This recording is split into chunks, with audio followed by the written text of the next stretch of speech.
So you and I share some pretty cool stuff. When's your birthday now? 7th or 8th? The 8th. It is the 8th, okay. So we share a birthday. Same birthday. Yeah, I knew it was close because we have You're someone. way older than me. Yeah, I know. Not going there. Nope.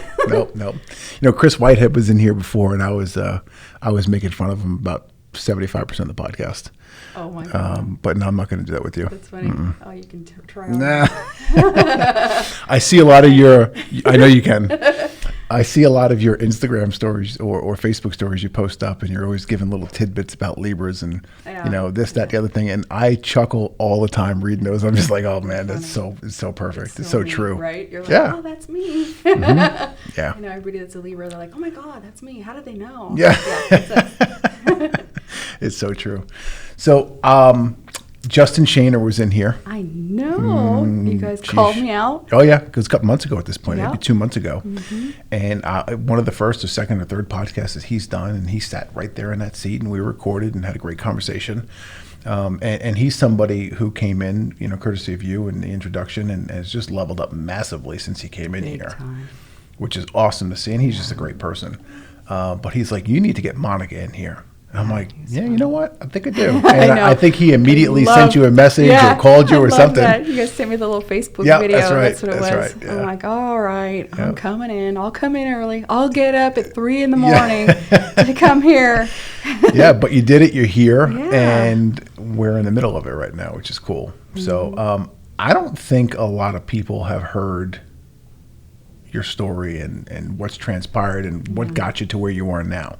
So let's start with the end first. Like currently, you've got a successful trucking company. You're a female business owner who owns a trucking company. It's not very common. Yeah. You're fully aware of that. Yeah, not very normal. Yeah. So how did that all happen? Like, what was the beginning point? What was that transition period like that got you to where you are now? So where I am now is far different from where I started, of course. It seems to be like that for everybody. I was a broker, and I was married to my ex-husband. We had a brokerage with a company called Landstar. Yep.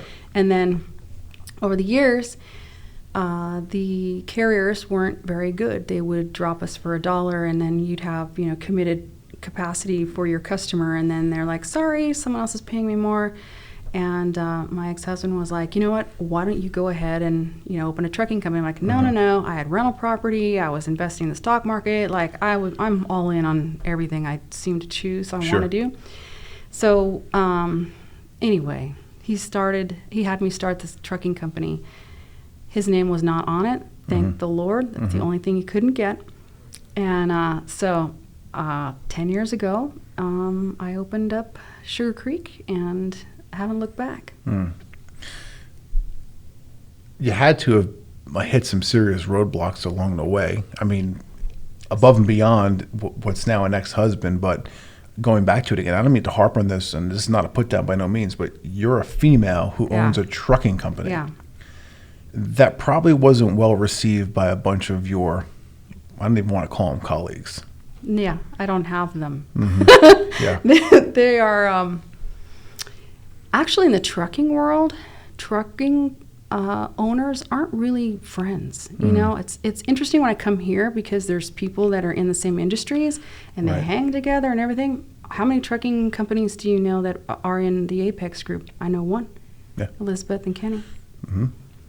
So they don't hang out. And so it isn't received well. Mm-hmm. And actually, when I first started, people are like, she doesn't know what she's doing. I'm like, okay, I didn't know anything about a truck or really anything like that, but it's not that hard. I'm like, I can fly a plane, pretty sure I can figure this out, right? So I kind of just learned, and the first 3 guys that worked for me, they kind of taught me a lot. They took me under their wing as I took them under mine, and all 3 of us kind of went forward together on. So what were they doing? Were they drivers? Were they just experienced operators within the industry at that point? Yeah. So most truckers, they don't have very good credit, so they can't buy trucks. I had excellent credit, so there was 3 guys that wanted to come work for me. I bought 3 trucks and said, I don't want to own this shit.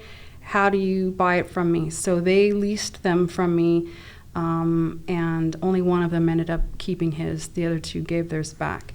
But the one guy that gave one of his back, he just now bought one of the trucks from me, and he stayed with me from day one. And people are like, why do you still stay with her? Why, Sure. And he's like, I feel like I need to take care of her still, he still kind of like my family, Yeah. So, but yeah, over the years, I've had guys that are like, I don't want to work for her. She's a woman. What does she know? I know a shit ton now. That's for sure. Yeah. That comes with the experience. Yeah. Yeah. We went So through a lot. when you say you have a lot too, I mean, what's the fleet size of vehicles up to now? I've got over 115 trucks right now. I'm planning on doubling this year. So I think you said that the year before and the year before that too. Why not? Why not? So I'm kind of like super aggressive as far as, what I want to do this next year. I'm not getting any younger. So I might as well go all in and see what life brings me. Why? Why not? Like I get it, but like what drives Monica to go and do that? Like you're not listen, my background. Yeah. I installed GPS tracking devices in trucks for years. Okay. I understand that, and I want to convey this to the listeners. We're not talking about a fucking Honda Civic. No, we're not. I understand that these things have some serious upfront cost to get involved with them, like 6 figures plus to go buy a rig, right? Plus all the damn maintenance that goes into these things because they're constantly on the road. If they're not on the road, they're not making you money. Yeah, especially now, the price for a brand new one is about $200,000, and a good used one is about $150,000. Yeah, and they have 500,000 miles on them, and they are like. As much as I post on social media, I'm out in my truck yard every day, like, okay, everybody's tucked in, time to go home, and I'm panning the whole back, and people are like, so what kind of trucks do you own? Like Fords? I'm like, no, think bigger. It's because I'm a woman. People just automatically go, oh, she's got, a couple of Dodge Rams that are hauling, horses. I don't fucking know. But so no, these are big time Freightliners, sleepers, Peterbilts, Volvos. The big rigs. Big rigs. Yeah. Haul, dry van, freight, 53-foot trailers. I've got. How many, you own the trailers too? 90-something trailers. I don't even know. That's wild. And again, coming from the industry, the trailers need maintenance too. They don't just, roll down the road perfectly every damn day. No, they don't. Yeah. I've got a trailer mechanic on site. Sometimes he can't. Oh, my God. Sometimes, I apologize. Danny, you got to edit that shit or just leave it. It's funny. Sometimes I have to outsource. I've got 4 trucking mechanics plus their staff that I outsource to. I just hired an inside guy, but he can't do it all by himself. Sure. So I need to have probably 4 mechanics to make it all work. Yeah, it's just in my mind periodical maintenance. Yeah. You got that many vehicles on the road. Yeah, people don't understand the magnitude of a fleet like that too, what that maintenance looks like and who's keeping track of it, who keeps track of, hey, when's the next oil change for what vehicle number? Yeah. Where is that vehicle? All that stuff. I mean, it's just the logistics of that alone are just massive. And until you've actually dipped into that world and you see what a yard full of 115, I think you said, trucks looks like. I mean, we're talking big shit. Yeah, it's huge. I had just bought a truck yard. We closed in November, and it's already too small. So. You just rebuilt the office and the bathroom I know. All that stuff. I know. I spent big money. I'm like, oh my gosh, this looks so beautiful. And now I'm already looking for a new yard. Wow. So, and freaking real estate is through the roof. Even on my yard, I closed on it. It's already up a couple $100,000. Wow. Crazy. It's crazy in California. Wow. Right now. So land is difficult to find for trucking because nobody wants trucking companies. Yeah. So. It's crazy. Yeah. I don't think that the general public realizes how paramount and imperative the trucking industry is to the overall ecosystem of this economy that we have here in the U.S. Like you pull trucks out and yeah, okay, good luck. Yeah, it's hundreds and hundreds of billions of dollars. Yeah. So I got some questions for you. Okay. what are you typically transporting? You have enclosed trailers, so you're not pulling like, timber or anything. Yeah. What's a typical load for you, or do they not even tell you what you're pulling? Hey, you just show up here, pick the shit up, and get it to point A to point B. It's a mix. Yeah. I've got some big box customers that we know what's in it. You can see they give the driver, legally the driver has to have a bill of lading so that, they know exactly what's inside of it. Sure. So we have, it's general commodities. It's all dry van stuff, sometimes. And the crazy thing about trucking too sometimes is, people talk about how the cost of trucking is so expensive, but a trucker makes a few $100s a day, right? We're making hundreds of dollars a day. We're not making thousands and millions and whatever. It's pretty cheap. And when people, are putting on, 26 pallets of their widgets on a truck, and they're like, oh, it's so expensive. It's like, no, when you dial that down, it's really cheap in the spectrum. Like if you have a bunch of GoPro cameras or something, it's pennies for each one. Sure. And a lot of companies are like, that's the most expensive thing. And, I disagree.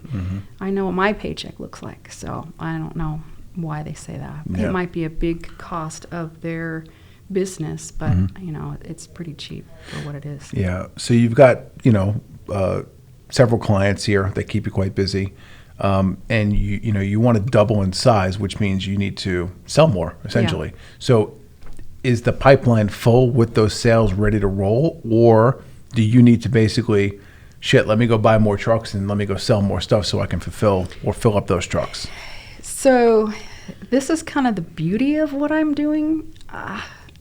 If I had more trucks, more drivers, I automatically have the customers. That would just give me more, because we service the shit out of our business. So that's really what they're paying for. They want to make sure it gets picked up, gets delivered. Some customers want us to have them have access to exactly where my drivers are. They have access to, my trailers are tracked on one system, my trucks are tracked on another, and then the driver's cell phone. Some of the stuff, they want to know every bit of it. Because, like I said, an example, I don't know, GoPro cameras, I just picked that up. But I mean, Sure. You have insurance. The average carrier has $100,000 in insurance. I've got specialty insurance that covers more than that, but most is $100,000. GoPro cameras for $100,000 is a pallet. Yeah. They're putting in 26 pallets. Yeah, you got a lot more than that there. Yeah. So that's kind of the interesting thing about it. It's like if somebody, and people get hijacked all the time, and sometimes they end up not so lucky, and sometimes they do make off with that, and then the customer is pissed off, and it's like, you loaded it. We have that kind of insurance. That's it. So that's the ugly part of that, because I've had products get stolen. I can imagine. I mean, that many vehicles on the road, and the volume of business that you guys do, it's not a matter of if, it's more of a question of when. Yeah, it is when. Yeah. It is when. High dollar freight, you have to drive a few hundred miles. The average truck, has a 250 gallon tanks, a long haul truck. So, you're going a lot farther than a car. A car's gonna have to fill up. So, a lot of the high dollar freight, they want you to pick up and do not stop until you have driven 300 miles. Right? So that way they know that. And that's one of the reasons that they want access to the tracking. That too. So they can see, hey, did you actually comply with what we requested? Yeah. So what is that? 300 miles is not like in truckers' terms, it's a short clip. But, for the average driver, it's not necessarily a short clip to drive. Like, what does that look like for the driver? They get into that vehicle, they got to go, let's say they go to your yard, pick up the truck, pick up the trailer, go to point A, pick up the load, and then they got to drive 300 miles from that point, one straight shot. So what does that look like? I mean, how long is that taking that person? Because you and I both know that there's also, courtesy of the federal government, rules. They've put in some regulations and rules to limit the amount of hours that a driver can be what we call on duty. Yeah. So for a customer like that, most of my customers aren't that. They're not that. But a high dollar customer, they're expecting that driver, legally, they have to take a break after 8 hours. If they take a break at 8 hours and 1 minute, now we've broken the law. So, you can drive that far. You can drive in 5.5 hours, 300 miles. So, that's pretty good. What's the fine up to if that rule is broken? As a matter of fact, my current fine is a ton.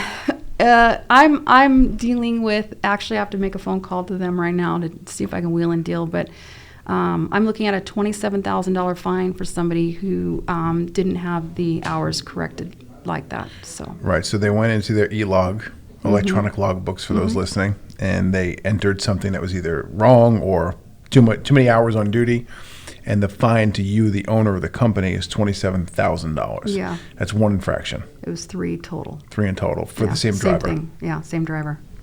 Yeah. That's rough. Yeah, it's rough. Yeah. So I'm assuming, 10 years ago you started the company. So that means you would have had the trucking company in place before the e-log mandate. Correct. Right. Paper Life was logs. so much easier. It was easier, and it's not, because now I'll get an email when it says, hey, this guy's about to, need to take a break, or this guy's not done his hours correctly, or he's running, close to the end of his hours for the week or the day or something. So that part makes it nice, because I used to take my ruler, get their logbooks out, do their little increments to make sure that they're on duty, no more than 14 hours, that they haven't driven for more than 11, and then they took, the 10-hour break. And if anything is wrong in between there, that's a crime. Right. So, it's a lot to manage. I would imagine I kind of am lucky, because most people have a person that does that all day, 8 hours a day. And when I first started, I did it. I had a couple of people that did it with me. And now with as many trucks that I have, I would have had to have had a couple of people just doing that. Yeah. And now it's just sent in an email. That's wild. Yeah. You guys deal with IFTA tax as well, right? Yeah. So for those listening, it's an interstate tax. So every state that you drive in, you are required to pay a tax on the amount of miles traveled through in that state. And I know that, the tracking devices that we used to install, that was like one of the biggest things when they first came out was, hey, we'll automatically calculate your IFTA tax. Cool, because I couldn't imagine doing that shit. Because, listen, realistically, and we're getting in the weeds here talking techie shit. We are. But it's cool. You drive, like, I'm not from California, I know you are, all right, but up in the Northeast, you could literally be in 3 different states in a matter of 7 minutes. Yeah, try to remember how many damn miles you drove through in New York on your way up to Connecticut and then into, Rhode Island, or for instance. I mean, who's tracking that? Are you stopping and writing down the amount of miles? Get the fuck out of here. Yeah, they used to have to do that. The guys that go to Texas, it's, I think, 77 miles to go through New Mexico, so I don't even have to look at it anymore. It's already done. But there's, again, the computers get it set up properly like that. But back in the day, I still am a little bit of a rebel. I had a You get it. I know. I'm Come like on. the quiet rebel, right? I'm a rebel. But the state of Oregon does not like me. So I had a truck that I proved that they were in Texas, actually. Right. And they showed that the license plate went through the state of Oregon, while I had the bill of lading, and I had paid my IFTA tax for the miles for that truck to have been going through California, Arizona, New Mexico, and then Texas. Like, I had the whole path and everything. Yeah. And back in the day, they did have to write it down. Sure. And no, they insisted that he had gone through that state. I'm like, no, I have nothing. So they won by default. I fought, and who am I to fight? I'm like, I don't know. I was going through hell at the time anyways, personally. So I was just like, well, okay, whatever. But they took my bond. Each state has different rules. So Oregon, you have to pay a bond to be able to just go through. And so since I insisted I didn't go through, they insisted I did. What are we wrong? No, we are not. Right. So the state of Oregon won't let me go through there. And if they do, they'll confiscate one of my trucks because I owe them a couple $1,000s. I don't need to go to Oregon. Wow. So I've gone around a few times just in spite of that whole concept. I'm like, I didn't go through there. Yeah. But, I can't fight the government. As you know, I've been fighting the government on other issues. So I can't seem to win some things. And it's like, all right, well, then we'll just work around it. Oregon is not my my game. Yeah.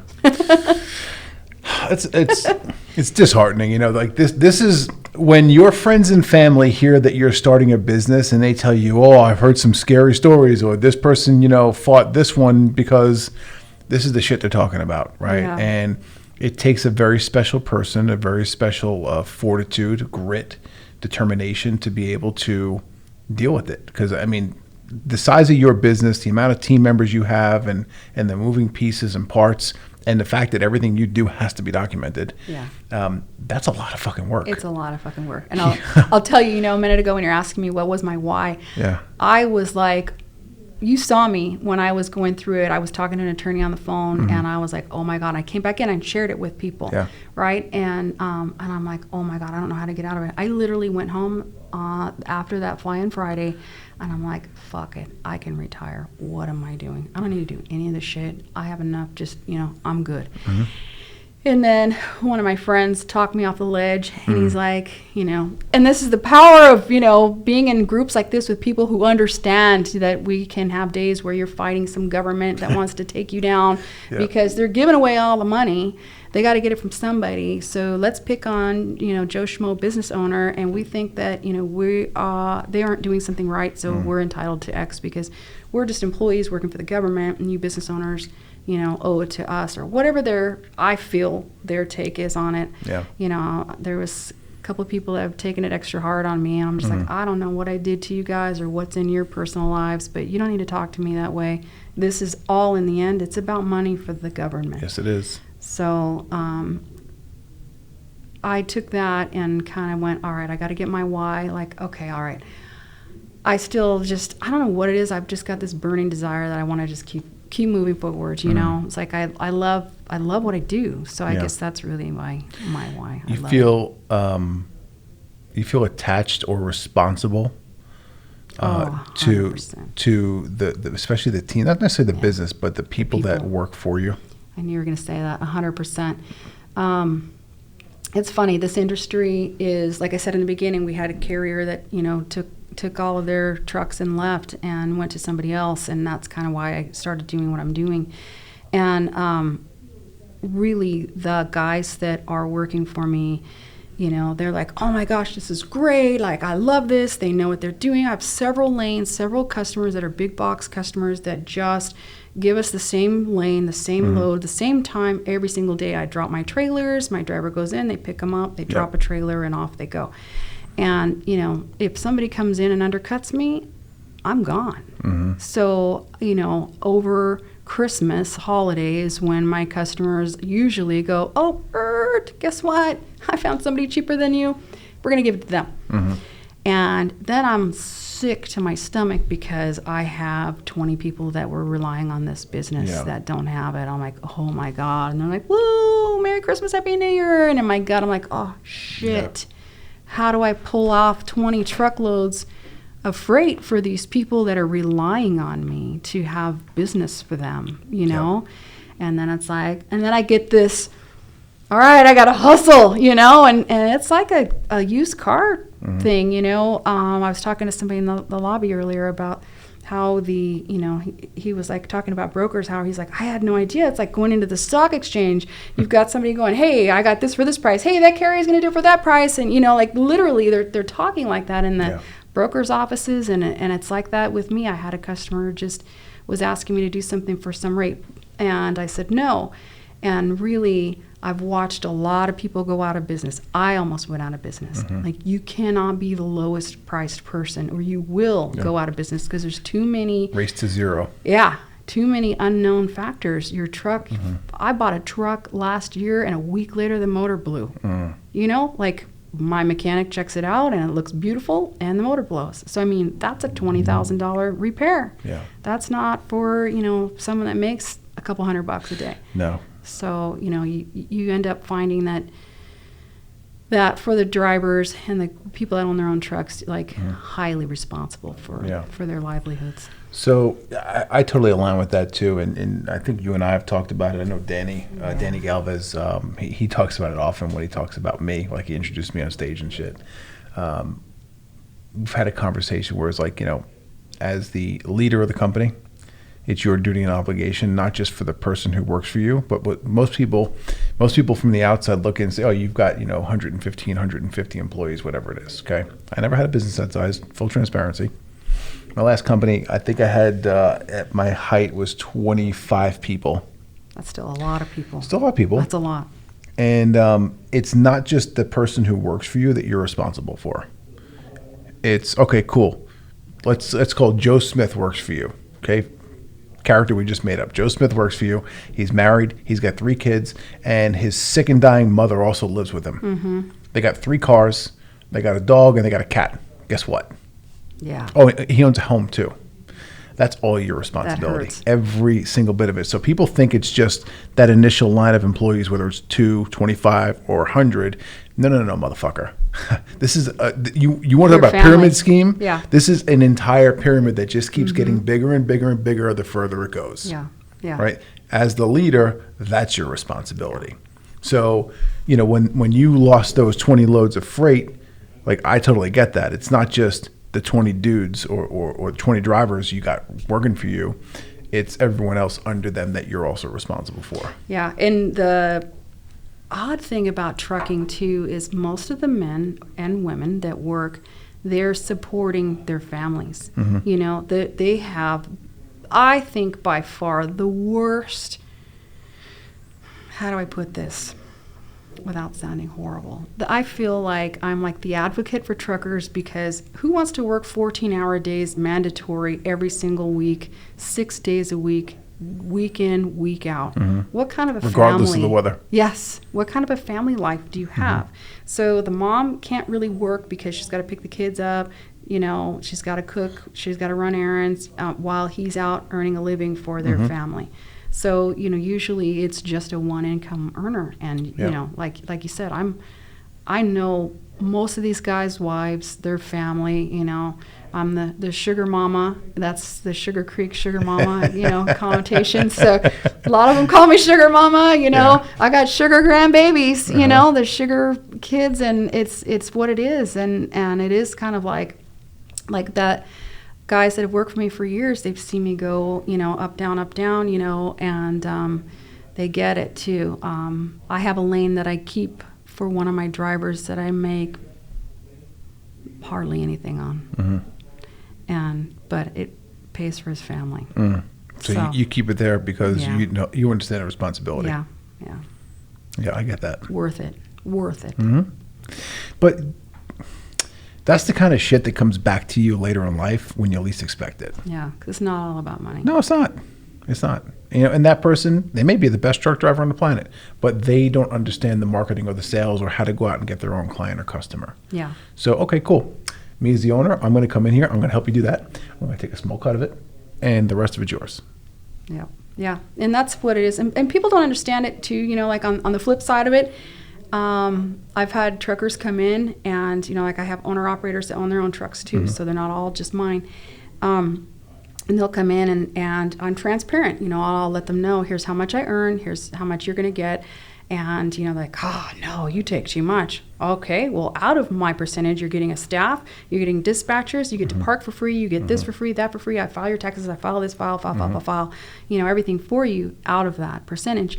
And, I say that, and I've had guys go, you make too much, and I'm like, what? I go, well, then, all right, out of this money, how much do you want? He's like, all of it. Yeah, I'm like, go get your own authority, go get all the stuff. You're going to have to pay somebody to do this for you unless you're going to hustle from your truck. Yeah, and like we said before, good luck with the documentation, dipshit. You're a fucking truck driver. All of that. All of it's difficult. It's no all offense. Difficult. No offense. I know, so it's like, oh, okay, I'll let those people, figure it out, and I hope that they do. And some people say that they, are, and then they come right back. I have a lot of people that come right back. Yeah, they get that. It's a real dose of reality. Like, oh shit, I didn't realize all of this went into it. That's the same experience I had with my first business. I was the technician, so equate that to the truck driver. I was the guy who just put the audio gear into the cars.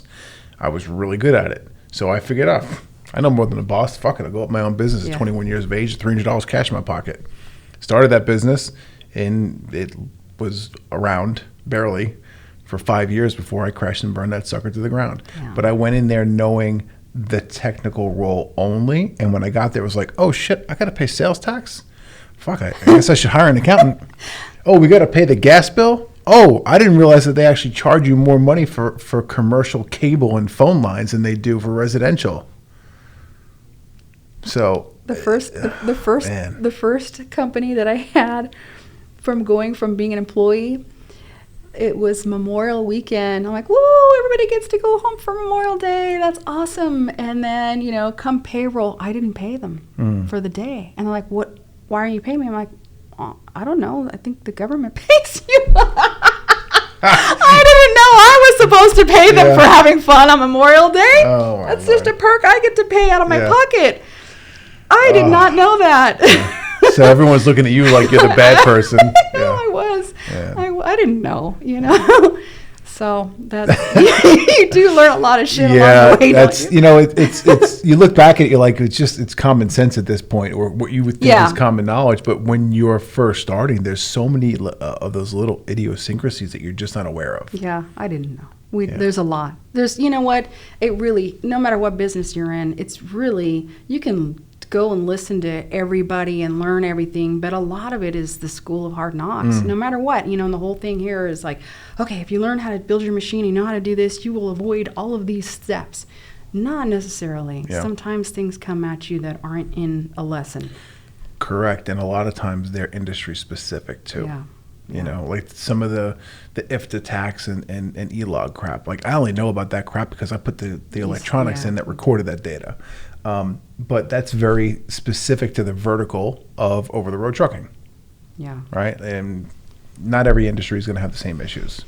Yeah, that's funny. I don't think about all this shit. There's a lot. Some of it I'm like, oh, yeah, it's pretty easy. But I don't even think about it. I don't. I've had a couple guys two instances. One guy, he goes, I can't do this anymore. I don't know how the fuck you do this. Mm-hmm. I'm out. He was in tears. He had 5 trucks, and he was like, I crash and burn. He just was like, I can't do this. The government's after me. Mm-hmm. I didn't this. I didn't that. And I'm like, why didn't you ask me? We're friends.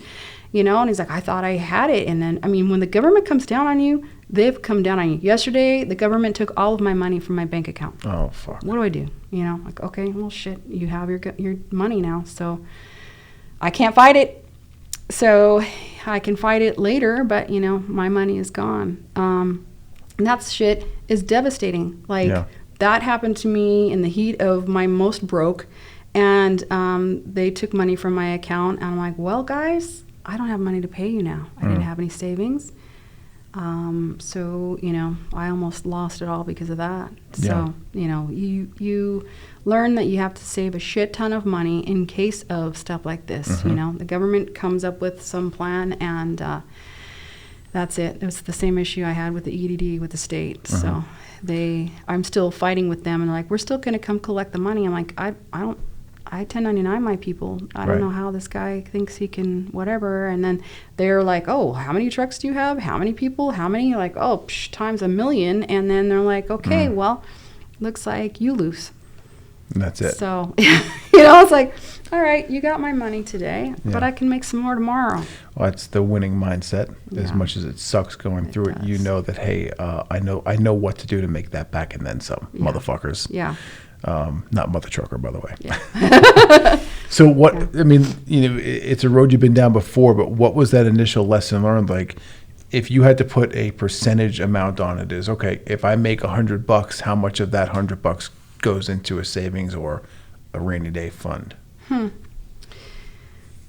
I think for me, I put every bit of anything extra. Mm-hmm. So I think a guideline has got to be no less than 10%. Mm-hmm.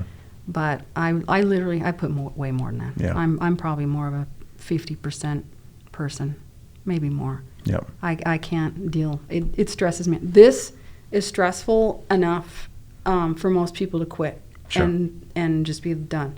But I'm a kind of a money hoarder, so. Mm-hmm. So that way, because I've experienced it enough. Yeah. So, once that's happened to me, it's like, all right, you know what? I'm just going to keep building and building in case something horrible happens. If every single one of my truck's motors blew tomorrow, I would be fucked. right? So like you have to look at the most expensive thing that could cost you, and you have to have that in the bank. And that way, when it does, it's just like, oh shit, back to doing business. Right. You know? Otherwise, had I been a one truck owner, I'd be out of business. Yeah. You know? So I don't know. There's a guy, I was gonna say, there's another guy too. He had 90 trucks. Yeah. And he's like, I can't do this anymore. He just pivoted into a whole different business. And so I was like, well, when you're completely ready to sell it or something, let me know, because I'm interested. And, you know, he's just like, this is just too much. It's too regulated. The thumb is down on me all the time from all these outside agencies. I can't even run my own business the way I want to. And I'm like, yeah, this is welcome to trucking. But, you know, the flip side is it's fun, you know? The flip outside of that little tiny microscopic under the thumb major part of your business, the rest of it's a blast. So what do you consider fun about it? I think for me, I like the people. I like the truckers. I like the mother of all truckers is me, right? I kind of taken on that, or sugar mama. So I kind of like, you know, trying to educate these guys. A lot of these guys don't know anything about money and investing. They're just living paycheck to paycheck. A lot of guys, they get paid Friday and it's gone by Monday, you know? So I like to be able to teach them, whether or not they move forward with it or not, at least they're hearing it from me. Right. You know, people are like, hey, can I borrow money until Friday? I'm like, what the fuck, dude? Yeah, like, what'd you do with $1,000 you just earned? Well, you know, strippers and blow, I don't know. It's quite possible. It could be. Yeah, it's quite possible. You know, I'm like, oh my God. I hate to say it though, not that I know this, but $1,000 does not get you much as far as strippers and blow is concerned.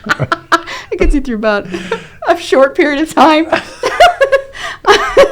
Not that I know that either. But yeah, so I don't know. I just love that whole, you know, the fun part of it, or the part of watching these guys, you know, grow and watch their families grow up, and, you know, having them, really the guys that work for me as a driver, a company driver, having them save their money, buy a truck. They don't know anything. They're like deer in the headlights, kind of, holy shit, what do I do? And just me guiding them from, you're now earning this, to now it's 2.5 times that because you saved your money. Yay, Right. You saved your money. Now you get to be in the big boy club or the big girl club. Yep. Yeah.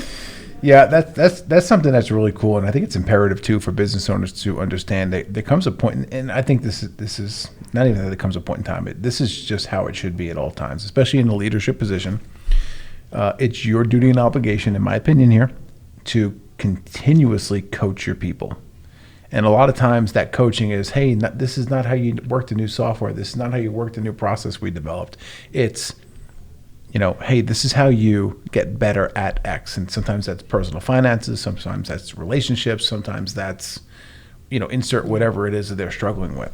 So if you can find a way to continually give back to your people, which is eventually elevating and growing them as individuals, you're winning. Yeah, definitely winning. I had taken an Uber ride here today by the most fantastic person ever. I don't know how I ended up in this man's car. His kid owns multiple banks here in Texas. Son-in-law, I should say. He's worth $800 million, Jesus this kid, Lord. from 20 years old to now he's 40. And this Uber driver that used to sell packaging to Microsoft and Apple, he himself had earned millions of dollars, and he's driving me around today. He told me on Fridays he would take his staff, this is a good one, to teach them. Everybody would put in $100 on Friday, and they would sit there and they would play the stock market for fun, pretend, and whoever got the most stocks that made the most money that day got $1,000 because 10 of them put the $100 in. I was like, man, is that the teaching event of the lifetime or what? He said people that used to work for him still to this day are so grateful that he taught them how to do that because they too are now worth millions of dollars. Yep. I'm like, damn, that is the best lesson. Cool. Best Uber ride ever right there. I'm going to have to do that at my office. Yeah. That was brilliant. You read The Dream Manager? I have not. Yeah, get that book. Okay. It actually tells a pretty cool story, but in the book, long story short, they tell the story about this company. It's not doing so good, and they wind up going in and inserting the role of a dream manager. That person's responsibilities are to go and meet with the staff and say, hey, and a lot of people don't know the answer to this question, and it's the dream manager's responsibility to help pull it out of them. But it's like, what are your dreams? What are your aspirations? Like, what are you trying? Fuck work. What are you trying to accomplish personally and or for your family? And then the dream manager sets the goal, reverse engineers the game plan, and your company now helps that person achieve that goal. I love that. So what That's winds great. up happening is you unlock the law of reciprocity at an like ultimate level. So your company has now allowed, Billy Bob to go buy a home for the first time, or go buy his first brand new car for himself or his daughter, go to Disney World or Disneyland, which is like, the American family vacation dream, right? So whatever that goal is that person has, your company or you, the owner, has now laid out the process and helped that person achieve that goal. And now all of a sudden they feel indebted to you for the rest of life, that, oh shit, I can't leave here. I need to give back to this person because law of reciprocity works that way. So it's a win-win for everyone involved. You're helping this person become a better person, achieve goals, whatever that goal is for them, but you're also tying that person back to you. Not in a bad way, right, but for good. Right. I love that. Yeah, I will have to definitely put a that good on book. my 75 hard reading list. Yes, it's a pretty quick, simple book. The first time I read it, I actually sat down and I ripped through it in one afternoon on my couch. Wow. And the book's called The Dream Manager by Matthew Kelly. It's got a purplish, bluish cover on it. Okay. Yeah. I like that idea too. Get after it. That's a really good one. Mm-hmm. Yeah. A lot of people are not motivated the same. So money does not motivate all people. Yeah. It took me a long time to learn that. It really did. When I first started in business and whatnot, money didn't motivate me. I wanted the experience and the user, basically the finished product of what I built and installed. I wanted it at an elevated level. I wanted it so fucking perfect that nobody could beat what I was doing. Oh, okay. And that can hinder you too. it was perfectionism. Yeah. But at the same point in time, I also learned as I was growing and scaling businesses that sometimes that perfection limited my ability to go and earn enough money to make it, but honestly, or bare minimum wage to go and live. So it was a mindset shift and need to change a lot of things around in order to, get to the version of Tom who I am today. Which was worth it. Yeah, I think so. It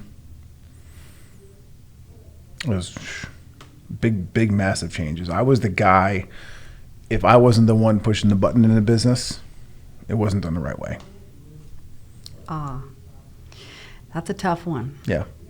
That's a tough one. That's trying to control it all. You can't. You have to have somebody do it, even if they fail. I've seen that time and time again. I just this last week have a glass board up there, and I was just like, everybody wants to get this sign that says legendary, and all the beautiful words around it. I'm like, we are not legendary. Legendary is we are excellent in everything, and we've dropped the ball on a few things where I'm just like, oh my God, you guys, I could have done this. Yep. I could have done this, but I'm letting you guys do this. And that's the killer part, is watching people make mistakes and not want to murder them. Because it's true. You're like, it's the control freak part of being a business owner. It's like you think you can do it all right. You can't. But you can't. There's not enough time in the day, especially as you get bigger and bigger. Yeah, you wind up being the bottleneck of the company. Yeah. The rule that we tend to live by here is if I can get somebody to come in and do the job between 60 and 70% as good as I can, they're a keeper. Wow. Because if I get two of them, even if they're at 60%, 60% plus 60% equals 120%. That's better than me. Mm-hmm. Yeah, that's true. So what happens when we add four of them? Yeah. And 5 and 6 and 12. Yeah. Multiplying you, and then it finally works out. Yeah, for sure. Yeah. Let's talk about 75 hard. You're on what round now? Because I can't even keep track. I'm on the third. I completed 75 hard a couple of years ago. Mm-hmm. Completed it last year, January 1st, to March 16th, I think. I'm going to do it again this year. So I'm on day 5. So I need to drink a lot more water. It's all right. We'll help you with that. That's the cool thing about this community, too, is I think so many damn people are into physical fitness and have completed 75 hard that when someone says, because I know this wasn't the case living back in New York when I did it the first time, you come down into this ecosystem and you tell someone you're 75 hard, cool. Want me to walk with you tonight? Yeah. You know, don't forget your water. Go away with the cake. You know, Monica's over here. She's not gonna eat that shit today. Whereas, like my experience home in New York was go to a family barbecue and you got people shoving beer in front of you, saying like, you know, stop being a pussy and drink the fucking beer. It is like that. Like, dude, like it's funny for the first 1 or 2 times, but by the 10th or 11th or 12th time you do it today, like you're starting to fucking aggravate me. Yeah, and it's also, man, is that a test of willpower too? Because I have had people, you know how many bars, I don't know why. I end up going to bars on 75 hard. I'm like, what am I even doing here? This is so tempting. I've had people order me shots. Get her a shot. You drink it. I'm like, hell no, I'm not losing. I post this shit on social media every day for a reason. It's to keep me accountable because now I put it out there that I'm doing this and I'm not going to fail. I'm not I'm going to do something and fail kind of a person. Yeah. So, you know, I might be up until 3 o'clock in the morning because my whole day went sideways, but I'm going to finish that day. Of course. Because I'm kind of an overachiever like that. Even though, you know, I went and did my 75 hard last year and I'm like, yeah, I'm going to continue to do it. And I fell by the wayside. And that's kind of what the nice thing is about 75 hard is it puts you right back on track. It does. Gives you structure. Too. Yeah. Yeah, quickly. You know, Ryan Stumer just walked past us and I did 75 hard 2020. So it was the summer of 2020, maybe it was May. I come down here for a Flan Friday. I was still living in New York. And I came down a day or so early. And he's like, come on, we'll go get dinner. So him and I would leave. We go to this place called Haywire over at Legacy. And I think I met him there actually at the bar or at the lower level before. And you got to go upstairs to eat at the restaurant.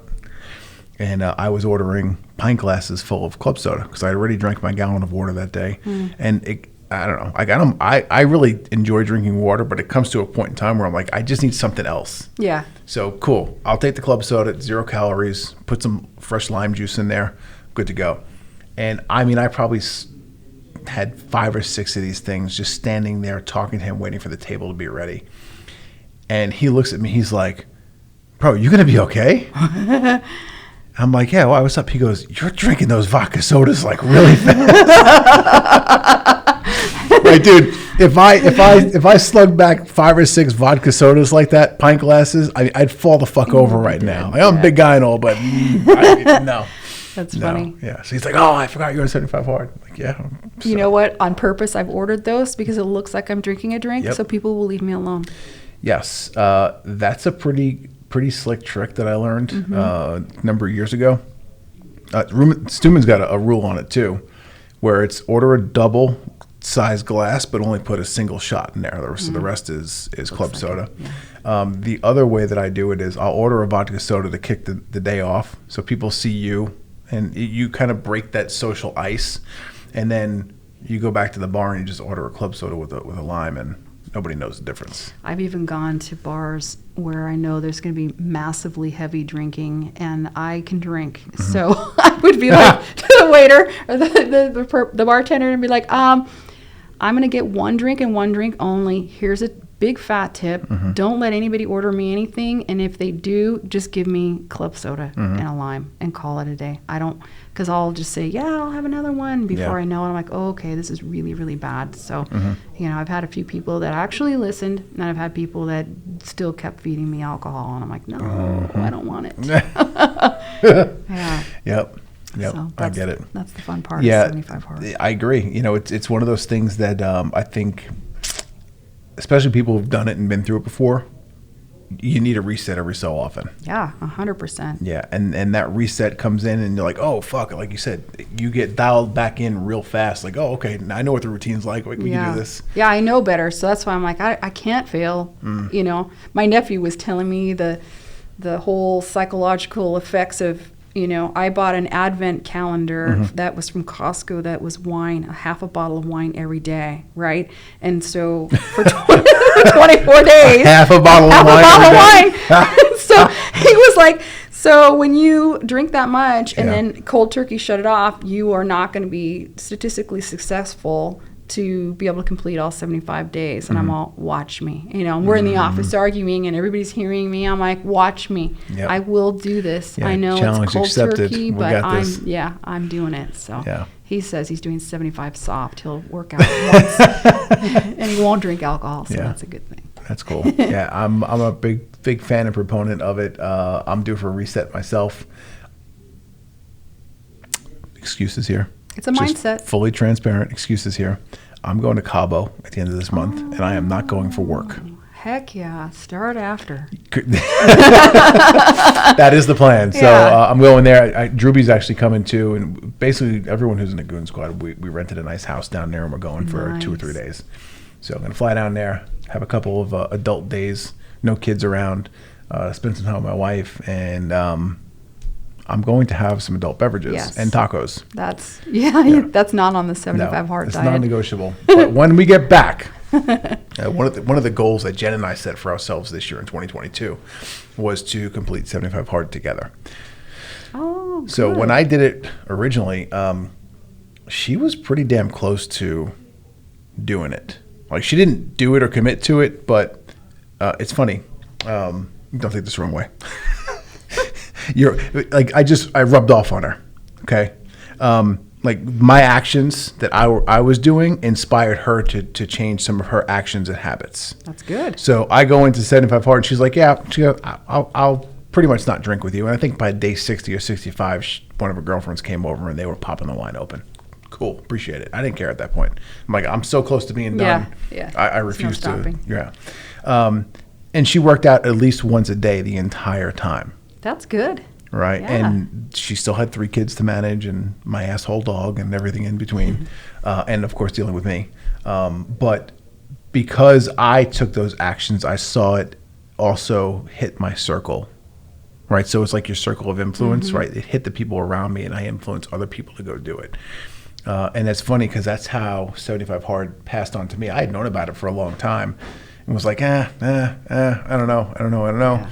And I finally commit to it after seeing a couple other people within our ecosystem over here in Apex do it very successfully. And I was like, all right, it's time to do it. And of course, I get into it, I do it, and I wind up influencing other people to go ahead and actually go through it. And then that whole, it's like a big, massive wave that just keeps growing. Yeah, it is. Well, because people see how successful you become from it. Because, like, it's a program, and then at the end of it, out of the whole thing, the people see physiologically your body has just changed. And that's the sell, you know? It's like, okay, you went from here to here, you know? So that's really the...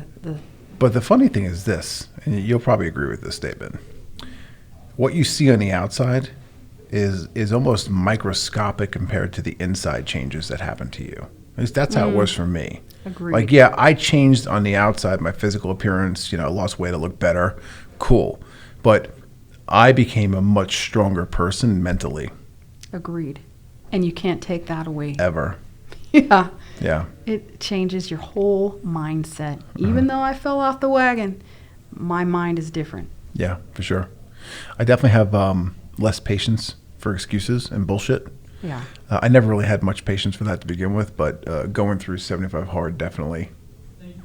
Yeah, because you kind of learn, and you know, it's funny because my youngest daughter who works for me gives me a hard time about how short I am. Some people I like them take away my time, truckers and stuff like that.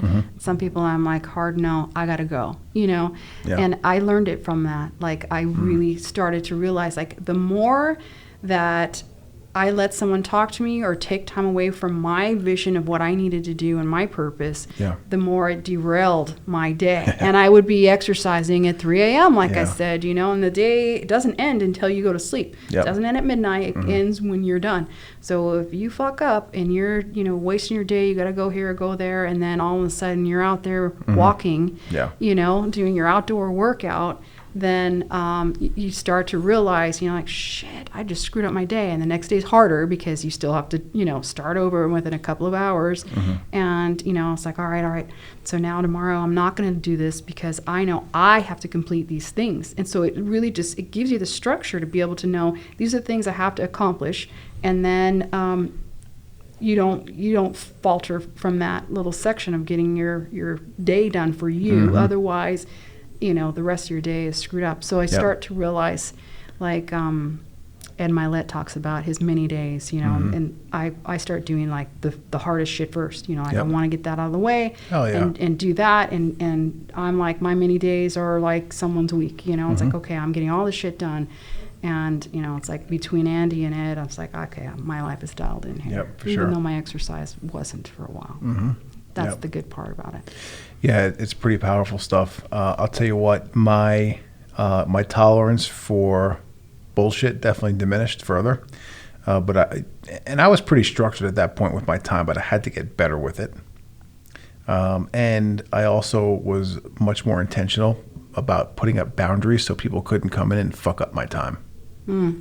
That's one of my biggest takeaways from it, and that stuff's still in place today. Yeah, same with me. And I, like I said, I'll take the time, but a lot of times I'm like, I don't have the time. Madison's like, you're so short. I'm like, talk to Madison. I can't. You talk to her. And I started realizing too, where it kind of helped me grow as far as my business, because as much as I love talking to truckers and they'll talk your ear off and I'll talk someone's ear off too, but I started to realize I have to have that segregation. So talk to her, talk to my staff, talk to these people so they can get what you want, because I know when they come to me, I'm not hearing the whole side of their life. You're hearing what you need I to hear hear. just this. And then it's like, okay, cool, here's what you do, and then push it right back. And that way I still have my day. Yeah. I've also learned that the more protective you are of your time, the more people respect it as well. So, people hit me up all the time. Certain people I handle and we'll get on a phone call with them. And the people that I do who happen to know me or pretty higher level players within the Apex ecosystem, it's a repeating comment that happens at the beginning of the call, whether it's a Zoom call, a phone call, whatever the case may be. Hey, I know you're a really busy guy and I want to respect your time, so let's get right to it. Yeah. If you want to put a smile on my face, you tell me that right there. I don't give a fuck about Grandma Sally. No offense. Yeah. I don't fucking care about Grandma Sally. I don't care how many goddamn kids you got at home right now. We can talk about that at a different time. But right now, my schedule's my boss, and I'm on a strict schedule. So let's get to it. And anything above and beyond that, we can do later. Yeah, I feel like that too. I really like that. And I do a quick, how was your weekend? Okay, great. It's like, you're alive today. Nothing happened. Nothing burned down. Okay, perfect. And then, same thing. It's like, okay, what do we got? Okay, you need me to do this. What do you want? You need how many trucks? You need these drivers that, like, it's the same way. And I feel like it's kind of a no bullshit, like it seems kind of hard or harsh, but on the flip side of it is I have so many other things I have to take care of that, I'll hear about it. I can take the time and see stuff on social or whatever with people and get it. But, that's the hardest part, is the social part. I struggle with that, trying to be on social more. And that's the whole time thing. That is more, the more work I can give off to my staff, the more I can do for social, which is also backwards thinking, but you know what I'm saying? Like, that's what I need to grow Mother Trucker. So I like it. Yeah. What's the game plan here for this year coming up besides doubling the fleet size? Like, what do you want to make happen within your life and business? I haven't even written myself a 2022 goals. Isn't that horrible? In my mind, I have it, but I never wrote it down. Get to it. I was going to do it on the 1st, and we went out shooting instead, so it was way more fun. It was way more fun. But, I'm going to double in size. I need to buy another truck yard. One of my friends put out there that I'm going to own an apartment complex, so I'll put that on my list. And I've got to grow Mother Trucker and that whole community to help truckers out, because I just feel like I've been writing code, and well, my guy has been, but most of the guys that I know, they're like, just put it out there. If somebody that says that you need to add this, add it, So that whole concept for people to stay compliant, I'm going to completely grow that. So I just hired some people to help me this year, so I can kick some ass and get that Mother Trucker name out there so we can help people. Cool. So let's dive in real quick before we wrap up today. What is Mother Trucker itself? So it's one of your other businesses, because you have more than I could probably count. Yeah, a few. Yeah. But Mother Trucker is it a training? Is it a network? All of that. So Mother Trucker, I've got a guy that developed an app that is going to be, in these guys' hands. So people quit jobs in a second when they hear that someone else is hiring for more, right? So really, I developed it so that I could remain compliant as a carrier. So I'm selling this compliance to smaller people that have 1 truck, 2 trucks, a couple trucks, 100 trucks like I do, where they say, hey, I have a job for you. Go to the Mother Trucker website, sign up, and I will have all of your current information. Does their background checks. Everything is automatic. Everything is dialed in to where you don't have to do anything. Old school, it takes hours to hire someone. Literally, the guy uploads all of his life onto this thing. And the beauty of it is, once he does it one time, when other people want you to hire and you want to apply, you just hit the send button, and now this other carrier has your information. Very cool. So it's pretty cool. It does have like a little community to where you could talk about any issues that you have. It's kind of the ground up right now. So right now I just want it so these guys have a place to go, and that they're compliant. I like it. Arming that community with tools. Yeah, and tools in a good way. Without those tools, you crash and burn. Yeah, for sure. I really appreciate you coming in here today. Thank you. People want to connect with you, learn more about Mother Trucker, or use your services in one of the 8 million companies you own. How do they connect with you? One of the 8 million ways, MonicaByers.com. You can go to my Instagram is Monica.Byers, MotherTrucker.life, Sugar Creek Transportation. I could go on, but this is plenty. You can get a hold of me anyway. Awesome. I appreciate you. Thank you so much for having me today.